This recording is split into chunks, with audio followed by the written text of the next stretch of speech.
नमस्कार दोस्तों। तो आइए आलोका एजुकेशन चैनल पर आप सभी लोगों का स्वागत है। दोस्तों आज हम लोग चर्चा करेंगे चक्रवात अर्थात साइक्लोन के बारे में। तो ध्यान दीजिए, वायुमंडल में वायुमंडल में पाए जाने वाले चक्री पवन विक्षोभों को चक्रवात के नाम से जाना जाता है। यह वस्तुतः निम्न वायु दाब निम्न वायु दाब है दोस्तों। ये वायु दाब निम्न वायु दाब के क्षेत्र में पाया जाता है। निम्न वायु दाब के क्षेत्र होते हैं। ये बात आप लोगों को समझ में आ रहा होगा कि वायुमंडल में पाए जाने वाले जो चक्री पवन विक्षोभ होते हैं उन्हें चक्रवात के नाम से जाना जाता है। और यह वस्तुतः निम्न वायु दाब क्षेत्र होते हैं। वहीं दूसरी तरफ बात करें, इनमें पवन की दिशा क्या होती है? उत्तरी गोलार्ध में घड़ी की सुई की विपरीत होती है। इनमें यानी चक्रवात में पवन की दिशा क्या होती है? उत्तरी गोलार्ध में घड़ी की सुई के ठीक उल्टा होती है, तथा वहीं दक्षिणी गोलार्ध में इसके अनुकूल होती है, यानी घड़ी की सुई के अनुकूल होती है। चक्रवात के प्रकार के बारे में जानते हैं। शीतोष्ण कटिबंधीय चक्रवात और उष्ण कटिबंधीय चक्रवात, ये दो प्रकार के चक्रवात पाए जाते हैं, जो कि शीतोष्ण कटिबंधीय चक्रवात और दूसरा है उष्ण कटिबंधीय चक्रवात। कर्क रेखा व मकर रेखा के निकट उष्ण कटिबंधीय चक्रवात उत्पन्न होते हैं। तो प्रश्न ये भी उठता है कि उष्ण कटिबंधीय चक्रवात कहाँ किस रेखा पर उत्पन्न होते हैं, किस रेखा के निकट होते हैं? तो कर्क रेखा व मकर रेखा के निकट उत्पन्न होते हैं। कर्क रेखा व मकर रेखा के निकट कौन से चक्रवात उत्पन्न होते हैं? तो उष्ण कटिबंधीय चक्रवात उत्पन्न होते हैं।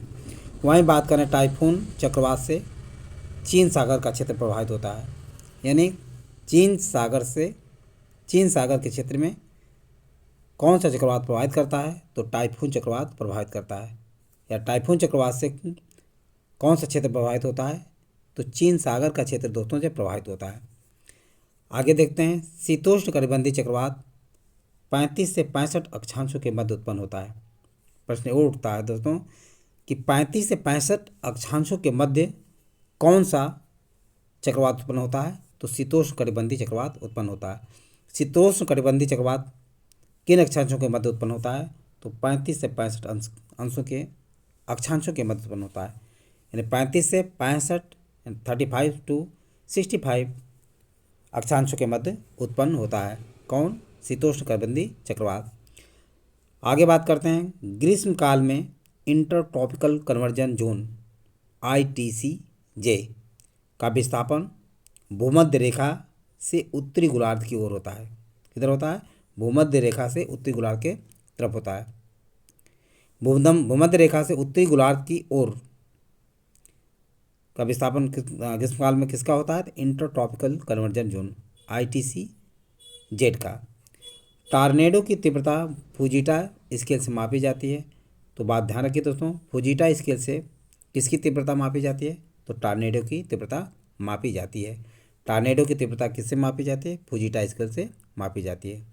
फुजीटा स्केल क्या है? तो इससे टॉर्नेडो की तीव्रता मापी जाती है। इसका संबंध संयुक्त राज्य अमेरिका और ऑस्ट्रेलिया से, यानी टॉर्नेडो का संबंध दोस्तों जो है संयुक्त राज्य अमेरिका और ऑस्ट्रेलिया से।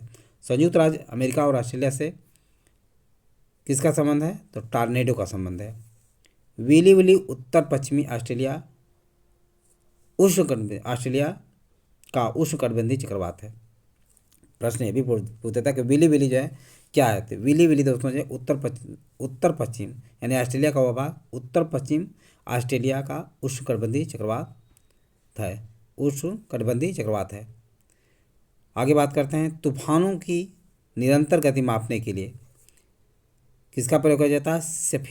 साफिर सिम्पसन स्केल का मापन किया जाता है। यानी साफिर सिम्पसन स्केल का प्रयोग जो है किसके लिए किया जाता है? तो ध्यान रखिए दोस्तों, तूफानों की निरंतर गति मापने के लिए किसका प्रयोग किया जाता है? साफिर सिम्पसन स्केल का प्रयोग किया जाता है। वहीं बात करते हैं दोस्तों, बायोमीटर में मरकरी यानी पारे के स्तर की अचानक गिरावट किस घटना का सूचक होता है? तो तूफान के आने का सूचक होता है। बायोमीटर में मरकरी यानी पारे के स्तर जब अचानक गिरने लगता है उस समय तूफान के आने का सूचना प्राप्त होती है, सूचक होता है। शीतोष्ण कटिबंधीय चक्रवात उत्तरी गोलार्ध में केवल शीत ऋतु में उत्पन्न होते हैं, ध्यान रखिए। नेक्स्ट है शीतोष्ण कटिबंधीय चक्रवात उत्तरी गोलार्ध में केवल शीत ऋतु में उत्पन्न होते हैं। शीतोष्ण कटिबंधीय चक्रवात क्या होते हैं? उत्तरी गोलार्ध में। प्रश्न ये उठता है कि शीतोष्ण कटिबंधीय चक्रवात शीत ऋतु में किस गोलार्ध में उत्पन्न होते हैं? तो उत्तरी गोलार्ध में उत्पन्न होते हैं।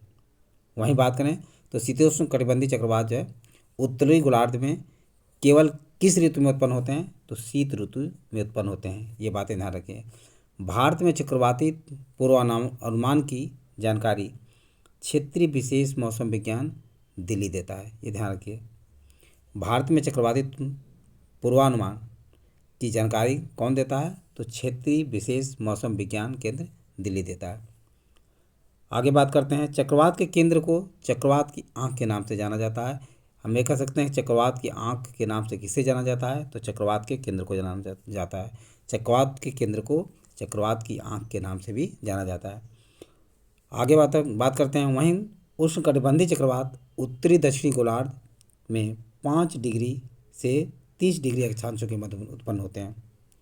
उष्णकटिबंधीय चक्रवात शीतोष्ण कटिबंधीय चक्रवात दोस्तों जो 35 से 65 डिग्री अक्षांशों के मध्य होता है, वहीं उष्णकटिबंधीय चक्रवात उत्तरी दक्षिणी गोलार्ध में 5 डिग्री से 30 डिग्री अक्षांशों के मध्य उत्पन्न होता है। ये प्रश्न काफ़ी जो है परीक्षा में पूछे गए हैं।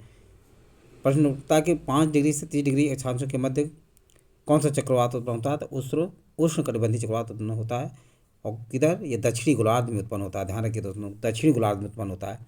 उष्णकटिबंधीय चक्रवात उत्तरी दक्षिणी गोलार्ध में 5 डिग्री से 30 डिग्री अक्षांशों के मध्य उत्पन्न होता है।